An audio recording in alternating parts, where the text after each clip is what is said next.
I am not sure, having listened this morning, with profound respect to all my distinguished colleagues who have spoken, I didn't hear anything new. We have competed for change of words to condemn, to denounce, to lament, to regret, to worry aloud about all of these things. And on each occasion, there are consequential prayers that this Senate has had to make. What I want to say this afternoon with profound respect is that it doesn't appear to me that we have carried out audit. By this I mean to refer to each of those resolutions that we have passed in the past, to ask ourselves, as a consequence, what specific actions has been taken based on those resolutions. If past resolutions did not change anything, why should we believe that today's own will be different? And if today's own will not be different, why should we waste our precious time on it? I want to draw your attention, Mr. President, to one particular one, because everybody in Nigeria must be accountable, whether you are under arms or you are armless. We all admitted we were shocked about one kidnapping that took place in Kebbi, and it was reported, and the governor of Kebbi State cried aloud that military personnel that were in that particular school were ordered to be withdrawn. And about 40 minutes later, the kidnappers came and cut away about 200, I can't remember exactly the number of children. This Senate, under your leadership, we passed a resolution that the military high command should disclose the name of that officer, the action that had been taken against him, to satisfy us that that action was not willful, or that people who are trusted to protect us, that some of them have not become part of our problem. Mr. President, I have always tried to be present in every day that this Senate sits. As I speak, I am not aware that we have gotten a response to that simple inquiry.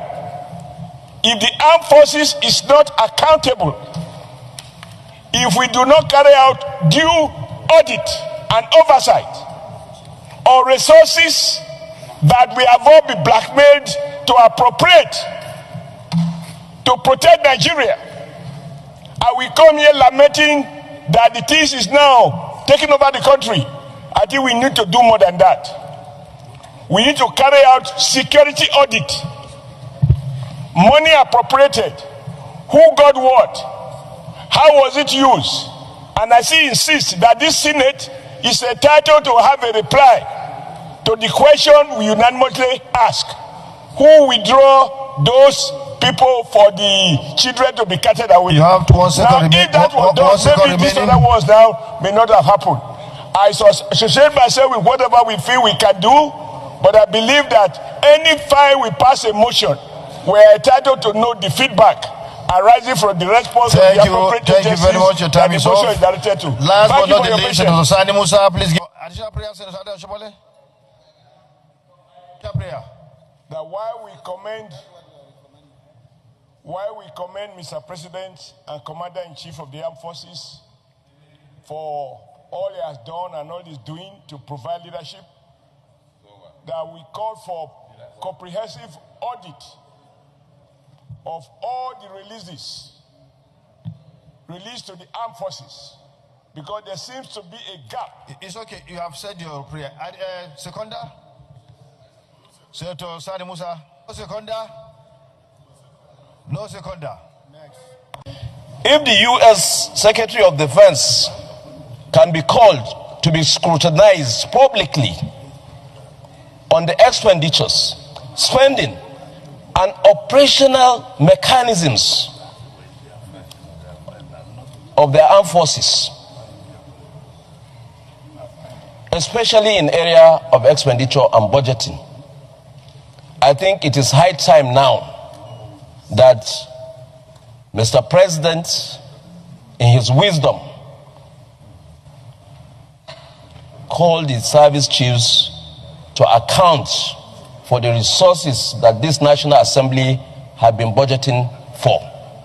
Because if this is not done, the issue of overcoming this issue of security is going to be a child's play. Today, go and check the economy. Go and check how the economy plays. Today, if you look at the indices that even give the growth to our GDP and areas where these expenditures are going, you will see that real estate is playing a role in this country. Who are the owners of these real estates? How does the resources come?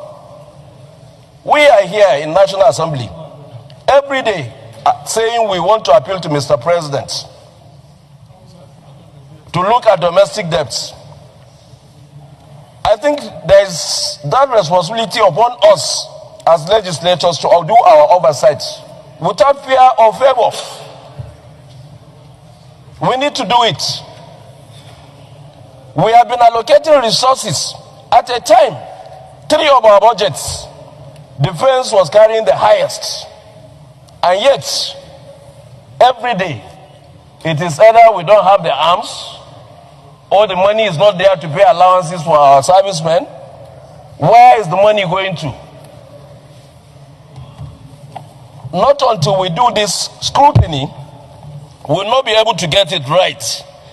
Because security go hand in hand with also the expenditure. If we want security, we have to spend money. So are we spending money to get the security? That is the question that we need to ask ourselves. Thank you, Mr. President. Thank you.